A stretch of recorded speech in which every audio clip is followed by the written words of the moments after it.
सुबह इसकी जल्दी आंख खुल गई। कॉलेज जाने की आदत थी, इसलिए वो जल्दी उठ जाया करती थी। कल से इसकी अजीब हालत हो रही थी। ये ज़िंदगी में पहली बार था कि वो किसी से डर गई थी, वरना तो इसका डर से दूर दूर तक कोई ताल्लुक वास्ता नहीं था। हमेशा से वो सर उठाकर जीती आई थी, लेकिन कल के वाक़े ने इसे अंदर से हिला कर रख दिया था। वो चाहकर भी जमील साहब तो क्या, शब्बीर को भी कुछ बता ना पाई, क्योंकि अगर इसे भनक भी पड़ जाती कि कल इस पर क्या बीती है तो पूरे कॉलेज में एक भूंचाल सा आ जाता। वो जमील साहब और इसके मामले में ऐसा ही था, जान पर खेल जाने वाला। तभी तो इतना अरसा बीत जाने के बावजूद भी इसकी जगह जमील साहब के ख़ास लोगों में ही थी। इसका अब कॉलेज जाने का दूर दूर तक कोई इरादा नहीं था। अब बस पेपर्स देने ही जाना था और इसके बाद नई क्लासेस में वो सब कुछ खुद से हैंडल कर लेती। अपने कमरे से निकलकर वो नाश्ता करने नीचे लाउंज में चली गई तो जमील साहब नाश्ता करते हुए अखबार बीनी में मसरूफ़ नजर आए। वो नीचे आई और इन्हें सलाम करती हुई कुर्सी खींचकर इनके सामने वाली नशिस्त पर बैठ गई। उन्होंने एक नज़र उठाकर इसकी तरफ देखा और मुस्कुरा दिए। वालेकुम अस्सलाम बाबा की जान, भाई कहाँ होती हो तुम आजकल, और क्या हो रहा है आजकल? उन्होंने इसको प्यार से देखते हुए पूछा। शुक्र है आपको भी याद आई मेरा हाल चाल पूछने की, वरना तो मैंने आपका नाम गुमशुदा अफराद की लिस्ट में लिखवा देना था। वो तनकते हुए बोली तो वो कहका लगाकर हंस दिए। भाई इस सियासत ने तो हम माँ बेटी को एक दूसरे से दूर कर दिया है। बस ये इलेक्शन का सिलसिला ख़त्म हो तो फिर मैं होऊंगा और मेरी बेटी। वो पूरी यकीन लहजे में बोले तो और बिगड़ गई। जी जी बिल्कुल, अभी तो खाली गुमशुदा हुए हैं, बाद में तो बोतल के जिन की तरह बिल्कुल ही गायब हो जाएंगे। वो तंजिया लहजे में बोली तो वो इसे गौर से देखने लगे। इन्हें एकदम वो बड़ी बड़ी नजर आई। माशाल्लाह अपनी शक्ल की तरह तुम बातें भी अच्छे करने लगी हो। क्या करें भाई, इन सब चक्करों के बगैर अब रहा नहीं जाता। अगर ज़िंदगी में कुछ पाना है तो थोड़ा बहुत खोना भी पड़ता है। आज वक्त नहीं है तो कल मिल ही जाएगा, तुम बेफिक्र रहो। वो इसे समझाते हुए बोले तो वो खाली सर हिला कर रह गई। जानती थी कि जमील साहब की ये मीठी गोलियां वो बचपन से खाती चली आ रही है। चले देखते हैं। इसने गोया बात ख़त्म की क्योंकि इसका नाश्ता टेबल पर लग चुका था और वो रगबत से आमलेट उठाकर स्लाइस के बीच में रखती हुई खाने में मशगूल हो गई। नाश्ते से फारिग होकर वो फिर से अपने कमरे में चली आई। इसका दिल कल वाले मामले पर अभी तक परेशान था। इसे शिद्दत से एहसास हो रहा था कि जब इंसान बेबस हो जाए तो इसकी क्या हालत होती है। अभी वो इन्हीं सोचों में डूबी हुई थी कि इसका मोबाइल फ़ोन बज उठा। इसने फ़ोन उठाकर देखा तो इसकी दोस्त मलीहा इसे कॉल कर रही थी। हाँ मलीहा बोलो, इसने फ़ोन कान से लगाते हुए कहा। यार तुम आज कॉलेज क्यों नहीं आई? मलीहा परेशानी के आलम में बोली तो वो खुद भी सनसना उठी। इसे किसी खतरे की बू आ रही थी। यार तबीयत नहीं ठीक थी इसलिए मैंने छुट्टी कर ली और अब मैं पेपर्स देने ही आऊँगी, वो मलीहा को इन्फॉर्म करते हुए बोली। यार वो तो ठीक है, लेकिन इस कासिम नाम के पागल को कौन समझाए? सुबह से जले पैर की बिल्ली बना हुआ है। कहता है कि अगर तुम ना आई तो वो तुम्हारे घर में चला आएगा। मैंने तो इससे बहुत पूछा लेकिन वो कुछ नहीं बताता। अब तुम ही बताओ कि ये क्या माजरा है? मलीहा ने तजस्सुस भरे लहजे में पूछा तो वो सर पकड़ कर रह गई। वो जिन चीज़ों से बचना चाह रही थी वही सब कुछ इसके साथ हो रहा था। अच्छा, और क्या कहा है इसने? इसने कुछ सोचते हुए पूछा। यार वो तुम्हें 2 नंबर फ्रॉडी और पता नहीं क्या क्या कह रहा था, और हाँ कह रहा था कि तुम जैसी लड़कियों का इसके पास बहुत अच्छा इलाज है। मलीहा बोली तो इसका दिल चाहा कि ज़मीन फटे और इसमें समा जाए। यार इसको रोक कर रखो, मैं आ रही हूँ। वो इंतहाई गुस्से में बोलती फ़ोन काट गई और तैयार होकर वॉशरूम में घुस गई। 1 घंटे के अंदर अंदर वो कॉलेज पहुँच गई। अब की बार वो शब्बीर को भी अपने साथ अंदर ले आई और इसे क्लास से मुत्तसिल स्टोर रूम में जाने का बोला। अंकल जब मैं आपको कहूँ तभी आपने बाहर आना है, इससे पहले चाहे कुछ भी हो जाए आप बाहर नहीं निकलेंगे, इसने शब्बीर को वार्न करते हुए कहा और ख़ुद आराम से डेस्क पर बैठकर इंतज़ार करने लगी। हाथ में मौजूद कोक का कैन और इसके घूंट भरते हुए इसने पैकेट से चिप्स निकाल कर खाना शुरू कर दिए। इसे ज़्यादा इंतज़ार की जहमत नहीं उठाना पड़ी। जब कासिम क्लास में दाखिल हुआ अपने पीछे वो दरवाजे को मुकफ़ल करना न भूला था। हालांकि शब्बीर स्टोर रूम में मौजूद था, लेकिन वो फिर भी थूक निकल कर रह गई। कासिम के तेवर ही कुछ ऐसे थे कि आज वो इसे किसी सूरत छोड़ेगा नहीं। इसने भी इसकी आंखों में आंखें डालकर इसे ताव दिलाने के लिए चेहरे पर हंसी सजा ली और यही इसका वो वार था जो बड़े बड़ों पर चल जाया करता था। वो बाजमात नमाज से फारिग हुआ तो इसकी नज़र सबसे पीछे खड़े हातिम पर पड़ी। इसके चेहरे पर एक मुस्कुराहट छा गई। फिर बाकी की नमाज इसने खुशू व खुजू से अदा की और दुआ मांग कर मस्जिद से जाने लगा तो हातिम ने इसे देख लिया, लेकिन वो मुँह से बोला कुछ नहीं। इसने भी इसे ना छेड़ने का फैसला करते हुए अपनी राह लेना चाही। जब वो मस्जिद से बाहर आया तो हातिम इसके पीछे ही था। मुनीर भाई ये चांद आज किधर से निकल आया? अचानक से इसे हातिम की शौक भरी आवाज़ सुनाई दी। इसने मुड़कर देखा और अपने चेहरे पर मुस्कुराहट तारी कर ली। वही तो मैं भी सोचूं कि ये चांद किधर से निकल आया प्यारे। मुनीर ने इसकी बात इसी को लौटाते हुए कहा तो हातिम हुज्जल होकर सर झुका कर रह गया। अरे नहीं शहजादे, सर न झुका, ये तो तेरे पर अल्लाह ने एहसान किया जो तू मस्जिद में नजर आ रहा है, वरना मुझे देख, आज तक ईद की नमाज भी नहीं पढ़ी थी मैंने। वो हातिम को समझाते हुए बोला तो हातिम इसे देखेगा। ठीक कह रहे हो मुनीर भाई, अल्लाह हम सबको नेक राह दिखाए। हातिम इसे मस्जिद में देखकर हकीकी तौर पर खुश हुआ था। बस आना न छोड़ना, यही वो रास्ता है जो हर टेंशन से आज़ाद कर देता है। मुनीर एक जज्बे से बोला तो हातिम मुस्कुराता हुआ अपनी राह हो लिया और वो भी अपने घर के रास्ते पर चल पड़ा। घर आकर इसने नाश्ता किया और फिर थोड़ी देर के लिए छत पर चला गया। मौसम बारिश वाला होने वाला था और किसी भी वक्त आसमान के धारे खुल सकते थे। वो दीवार पर दोनों हाथ रखकर बाहर देखने लगा। दिमाग में इसके सिर्फ शाजिया घूम रही थी। बूंदाबांदी शुरू हो चुकी थी, लेकिन इसे अच्छा लग रहा था बारिश में यूं खड़े होना। कितना अच्छा हो जो अभी वो अपने सामने आ जाए, फिर सारा दिन ही अपने फिट गुजरना है। इसने खुद से सरगोशी की और यही वो लम्हा था जब गली के कोने से मोटरसाइकिल मुड़ी और इसके घर के सामने से गुजरती चली गई।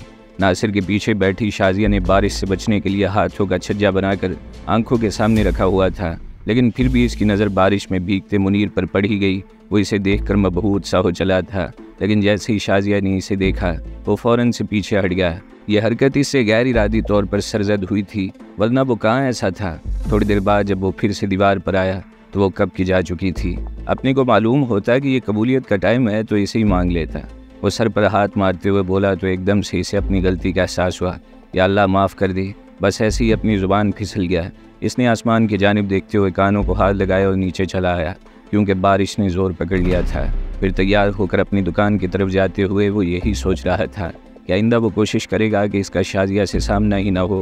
पहले भी वो इससे दुखी थी तो इसकी हालत बहुत मुश्किल से संभली थी। मौसम को एंजॉय करता वो चाय पी रहा था और सोच रहा था कि क्या वो खुश होगी अपने शौहर के साथ। क्या इसने कभी इसे याद किया होगा जैसा कि वो इसे याद करता था? क्या वो भी रोती होगी इसकी याद में जैसे वो रोया था? इन सब बातों को सोचते इसे एक अजीब सा सुकून महसूस हो रहा था और बेख्तियार इसके दिल से शाजिया के लिए दुआ निकली। या अल्लाह वो जैसे भी हालात में रहे इसको खुशियाँ देना, अपने को बस इसकी खुशी अजीज़ है, बाकी तो दिल के हाल बेहतर जानता है। इसने दुआ पढ़कर फूंक मारी और मेज़ की दराज से प्लाट की फ़ाइल निकाल कर देखने लगा जिसका आज सौदा मुतवक्के था। आज नासिर के कहने पर इसने खसूसी तौर पर काला जोड़ा पहना हुआ था। वो इन कपड़ों में बहुत हसीन लगती थी। तैयार होकर जब वो लोग घर से निकले तो बूंदाबांदी शुरू हो चुकी थी। इसे नहीं मालूम था कि इसी रास्ते में मुनीर का भी घर पड़ता है। इसने वैसे ही नज़रें घुमा कर देखा तो इसे दीवार पर मुनीर खड़ा नजर आया। वो ना चाहते हुए भी इसे देखने लगी, लेकिन ये क्या? मुनीर इसे देखकर एकदम से पीछे हट गया, जैसे वो इसे देखना न चाहता हो। होना तो ये चाहिए था कि इसे कोई फ़र्क न पड़ता, लेकिन इसे हकीकत में दुख हुआ। वो मुनीर जो इस पर मर मिटने के दावे करता था, इसे देखकर कैसा बर्ताव कर रहा था। वो तब तक देखती रही जब तक मोटरसाइकिल गली के कोने से मुड़ न गई, लेकिन इसे मुनीर दिखाई नहीं दिया। इसने अफसोस से एक सर्द आह भरते हुए नज़रें फेर लीं। मुझे क्या, नहीं देखा तो इसकी मर्ज़ी, मैं क्यों इसके बारे में सोचूं? मेरा घर है, प्यार करने वाला शोहर है, अच्छी नौकरी है, बाहर में जाए। अचानक से वो गुस्से में आ गई। इसे खुद समझ नहीं आ रही थी कि इसे क्यों इतना गुस्सा आ रहा है। बारिश अचानक से तेज़ हो गई और जब तक वो अपने ऑफिस पहुंची अच्छी खासी भीग चुकी थी। नासिर इसे जल्दी में उतार कर मोटरसाइकिल भगा ले गया। वो दफ्तर के दरवाजे पर आई, जेब से चाबी निकाली और दरवाज़ा खोलकर अंदर दाखिल हो गई। इसके कपड़े अच्छे खासे भीग चुके थे और बालों से भी पानी के कतरे टपक रहे थे। अभी वो सोच रही थी कि क्या करे कि जमशेद भी दरवाज़ा खोलकर अंदर आ गया। इसे देखते ही जमशेद की नज़रें इस पर जम सी गईं। सर वो बारिश बहुत तेज़ हो गई अचानक से, इसलिए मैं सारी भीग गई। वो गड़बड़ाते हुए बोली तो जमशेद होश की दुनिया में लौट आया। हाँ, मौसम बहुत ज़बरदस्त हो गया है अचानक से, बारिश भी क्या कमाल हो रही है। वो इसकी बात से बेगाना अपनी ही कहे जा रहा था, लेकिन नज़रें इसकी शाजिया पर ही जमी हुई थीं। वो हुज्जल सी होती हुई वॉशरूम की जानिब बढ़ गई। थोड़ी देर बाद वो बाहर आई तो जमशेद इसे नज़र नहीं आया। वो वहीं सोफ़े पर बैठ गई और अपनी हालत पर गौर करने लगी। थोड़ी देर में जमशेद हाथों में 2 कप चाय लिए अंदर दाखिल हुआ। वो मैंने सोचा कि तुम तो इस हालत में हो नहीं कि क्यों ना मैं ही बना लूँ चाय। वो इसे अपनी नज़रों में कैद करते हुए बोला तो वो पल के झुका गई। इसे जमशेद का यूँ देखना कोफ्त में मुब्तला कर रहा था। औरत को एक नज़र में पता लग जाता है कि मर्द इसे किन नज़रों से देख रहा है, और यकीनन जमशेद की नज़र ठीक नहीं थी। आज मैं यही रहूँगा, तुम्हारे साथ टाइम गुजारूंगा, आज तुम भी कोई काम न करना। और मज़े से अपनी बात मुकम्मल करते हुए बोला तो इसका ऊपर का सांस ऊपर और नीचे का नीचे रह गया। वो समझ गई थी कि जमशेद की नीयत में फतूर आ चुका है और वो चाहकर भी इसके फितने से बच नहीं पाएगी। कुछ तो बोलो यार, तुम तो बिल्कुल ही खामोश हो गई हो। जमशेद को इसके साथ खेलने में बहुत मज़ा आ रहा था। ऐसे मामले में वो पूरा शिकारी था और शिकार को इसकी मर्ज़ी से खाने का कायल था। ये एक दिन इसके लिए बहुत था, क्योंकि इसे यकीन था कि शाम होने से पहले वो अपने मकसद में कामयाब हो जाएगा। क्या बोलूँ सर, मेरी तबीयत अजीब सी हो रही है। ऐसा लगता है जैसे ठंड लग गई है। इसने अपनी तरफ से बात बनाई जो उल्टा इसके मज़ीद गले पड़ गई। वो एकदम से उठा और इसके माथे पर हाथ रख दिया। माथा तो तुम्हारा ठंडा है, लगता है शायद सर्दी लग गई है तुम्हें। चाय पियो ना ताकि तुम्हारे अंदर कुछ गर्मी आए। वो इसके बिल्कुल पास बैठते हुए बोला तो वो थोड़ा सा सिमट गई। दिल में वो दुआ कर रही थी कि इसकी जान छूट जाए और इसकी इज्जत सलामत रह जाए कि अचानक से इसका मोबाइल बज उठा। स्क्रीन पर नासिर का नाम देखकर इसके अंदर खुशी की एक लहर दौड़ गई। सर, वो नासिर का फ़ोन है, मैं 1 मिनट में आई बात करके। जमशेद को बोलती वह उठकर वॉशरूम में चली आई और दरवाजे को कुंडी लगाकर कॉल अटेंड की। नासिर, मुझे बहुत डर लग रहा है यार, तुम प्लीज़ मुझे लेने आ जाओ, यहाँ कुछ गलत होने वाला है। इसने रूहान से लहजे में कहा, लेकिन नासिर इसकी बात सुन ही कब रहा था। तुमने बात की मेरे लिए जमशेद साहब से? नासिर ने इसकी बात पर कोई तवज्जो दिए बगैर इससे पूछा। नासिर, मैं क्या कह रही हूँ, मुझे यहाँ से ले जाओ, मुझे जमशेद की नीयत ठीक नहीं लग रही। वो इसके रवैये पर एहतजाज करते हुए बोली तो बजाय इसे तसल्ली दिलासा देने के नासिर इसे समझाने लगा। देखो जान, आज तुमने हर सूरत में बात करनी है। कल से सारे प्रमोशन के केस ऊपर चले जाने हैं, फिर मैं कुछ नहीं कर पाऊँगा। तुमने इसे लाजमी मेरे हक़ में कायल करना है। नासिर बज़ाहिर धीमे लहजे में बात कर रहा था, लेकिन इसे पता चल गया कि वो इस वक्त सख्त गुस्से में आ गया है। नासिर, तुम्हें पता भी है तुम क्या कह रहे हो? मैं तुम्हें बता रही हूँ कि वो बंदा ठीक नहीं है और तुम मुझे इससे बात मनवाने का बोल रहे हो। तुम जानते भी हो मुझे इसकी क्या कीमत चुकानी पड़ेगी। वो रोते हुए बोली तो नासिर एकदम से अपना लहजा तब्दील करते हुए इसे प्यार से समझाने लगा। वो मेरी जान, ये मेरी ज़िंदगी का मामला है, बार बार ऐसे मौके हाथ नहीं आते। तुम मेरे लिए इतना भी नहीं कर सकती। मैं कोई बात दिल में नहीं रखूँगा, बस तुम सिर्फ एक बार मेरी खातिर से मना लो ना जान। वो अपने लहजे को मुल्तजी बनाते हुए बोला तो इसने गुस्से में आकर कॉल काट दी। वाश बेसन के शीशे में खुद को देखते हुए वो यही सोच रही थी कि इसकी ज़िंदगी इसकी माँ जन्नत बीबी ने बहुत गलत इंसान के हाथ में दे दी है। इसने आंखों में आया आंसू साफ़ किया और मुंह पर पानी के छींटे मारकर बाहर निकलने लगी तो इसके मोबाइल पर मैसेज बीप हुई। इसने बेदिली से मोबाइल देखा तो नासिर का मैसेज था, अगर मेरा काम ना हो सका तो वापस घर आने की भी कोई ज़रूरत नहीं है। मैं तो कहीं मोटरसाइकिल टकरा कर मर जाऊँगा, तुम भी अपनी माँ के घर चली जाना। मैसेज पढ़कर वो ढीले अंदाज में चलती हुई वापस कमरे में आ गई। जमशेद इसे तोलती नज़रों से देख रहा था, लेकिन इसने कुछ भी जाहिर न किया और करती भी कैसे, जब इसके शोहर नामुराद को ही इसकी इज्जत का ख्याल नहीं था तो वो खुद क्या कर सकती थी। एक लम्हा नहीं लगा मोहब्बत के ताकतवर बुत को रेजा रेजा होने में। जमशेद उठकर इसके पास चला आया और अपनी चिकनी चुपड़ी बातों में लगा अपना जाल इसके अंदर घुसाने। जो भी थी तो वो औरत थी जो मर्द की बातों का मुकाबला नहीं कर पाई, और मर्द भी जब जमशेद जैसा बातों का जादूगर हो तो बचत का चांस ना होने के बराबर रह जाता है। वो भी खामोशी से बैठी बस इसकी बातें सुनती गई। कासिम ने इसे मुस्कुराते हुए देखा तो इसका दिमाग पूरी तरह से फिर गया। वो तो ये समझा था कि कल इसने हुरैन को अच्छा खासा खौफज़दा कर दिया होगा, लेकिन वो भी अपने नाम की ढीठ निकली थी। तुम्हारी इस हंसी से मुझे नफ़रत सी होने लगी है लड़की।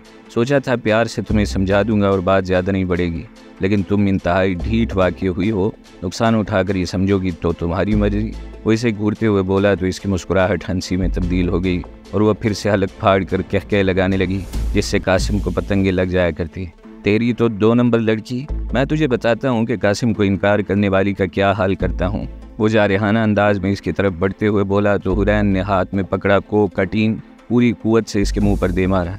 वो इस हमले के लिए तैयार नहीं था, इसलिए ओक की आवाज़ निकाल कर पीछे बैठता चला गया। तेंगा मुश्ती की आवाज़ सुनकर शब्बीर इसके मना करने के बावजूद स्टोर रूम से बाहर निकल आया, लेकिन हुरैन ने इसे वहीं रोक दिया। क्या कहा तूने 2 नंबर लड़की? अभी मैं तुझे बताऊंगा कि 2 नंबर लड़की कैसी होती है। घर जाओ और अपनी बाजी को गौर से देखो, इसके जैसी होती है 2 नंबर लड़की। वो गुस्से की शिद्दत से कांपते हुए बोली तो कासिम उठकर खड़ा हो गया। इसकी नाक का बांसा जख्मी हो चुका था और इससे खून रिस रहा था। हुरैन के साथ एक अजनबी शख्स को खड़ा देखकर इसे हैरत का एक झटका लगा, लेकिन वो अजनबी तो नहीं था। कासिम ने इसे पहले भी कहीं देखा था।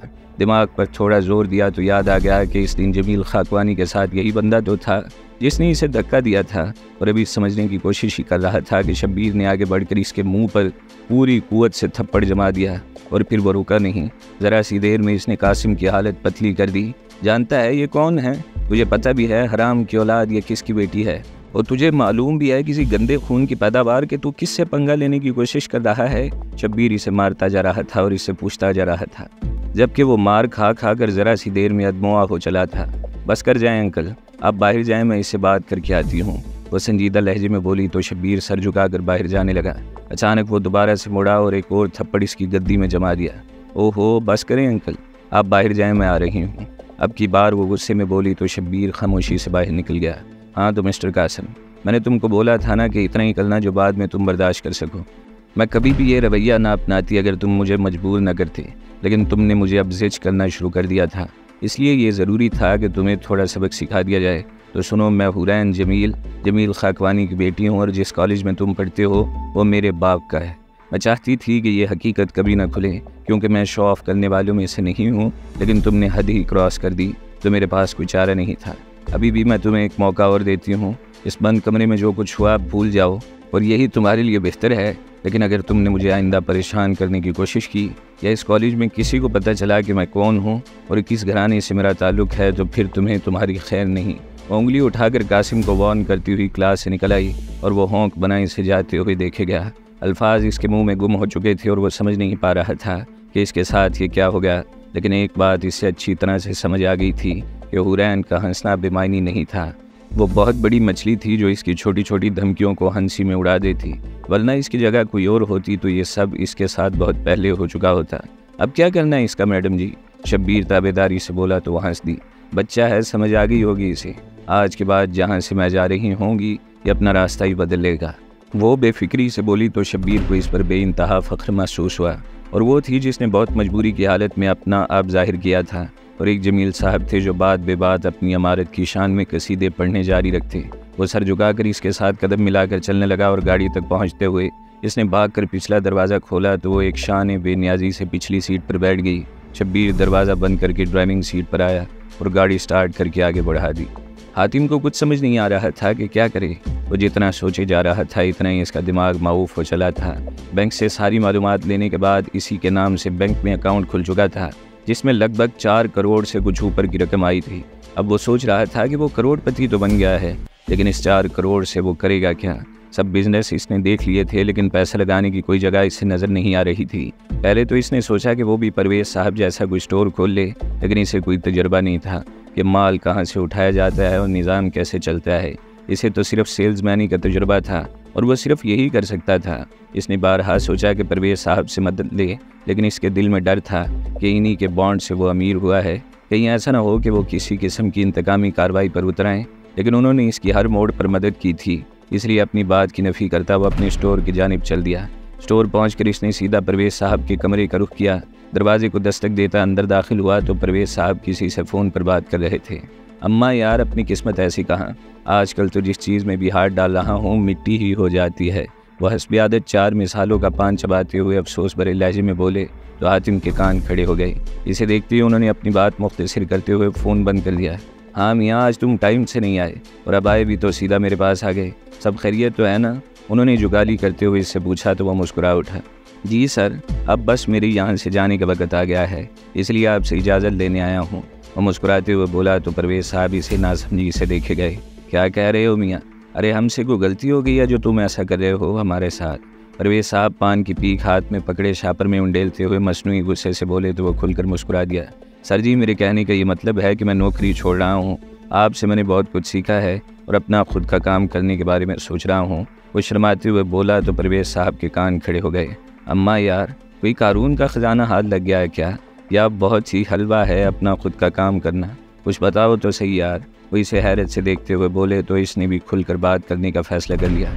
सर जी, वो जो आपने बॉन्ड मुझे दिए थे ना कैश करवाने, इनमें से एक मैंने रख लिया था और वही बॉन्ड निकल आया मेरा। वो इन्हें हैरान करते हुए बोला तो परवेज़ साहब के चेहरे पर एक रंग आकर गुजर गया। क्या बात कर रहे हो यार, मतलब कि वाकई में निकल आया? अल्फाज इनके मुंह से अटक अटक कर निकल रहे थे और पान की पीक इनके होंठों से रिश्ती हुई इनकी ठोड़ी को रंगदार कर रही थी। जी सर जी, और पूरे 5 करोड़ का निकला। अब मैं सोच रहा हूँ कि आपकी मदद से मैं भी अपना खुद का स्टोर खोलूँ। ज़िंदगी के हर मामले में आपने मेरी मदद की है, तो अभी भी करम फरमा दीजिए। वह एहतराम भरी नज़रों से देखते हुए बोला। लेकिन परवेज़ साहब का दिमाग तो यहाँ था ही नहीं।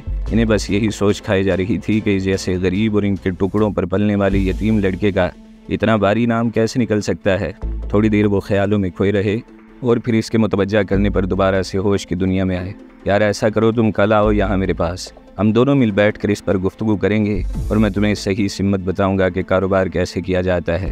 वो एक नहिज पर पहुंचते हुए गोया सोचते हुए बोले, जबकि वो अपना सर हिला कर रह गया। ठीक है सर, मैं कल हाजिर हो जाता हूँ, लेकिन क्या मैं ये उम्मीद रखूँ कि आप मेरा साथ देंगे? इसने वैसे ही ख्याल के तहत इनसे पूछ लिया। बिल्कुल मेरे बच्चे, तुम बेफिक्र रहो, सब ठीक हो जाएगा। वो इसे तसल्ली देते हुए बोले तो वो सलाम करके बाहर से निकल आया। चलो एक सुकून तो इसे हो ही चला था कि अब वो अकेला नहीं है, बल्कि परवेज़ साहब जैसा ज़ीरे कुरुखाग इंसान इसके साथ है। अब ज़रूर कुछ न कुछ बन ही जाना था और अब वो वक़्त दूर नहीं था जब इसके दिल की सारी ख्वाहिशें अपनी मंजिलें पा ली थीं। एक खुशी की लहर इसके अंदर उठी और वो एक छलांग लगाकर यस का इशारा करता अपने घर की तरफ तेज़ी से बढ़ने लगा था।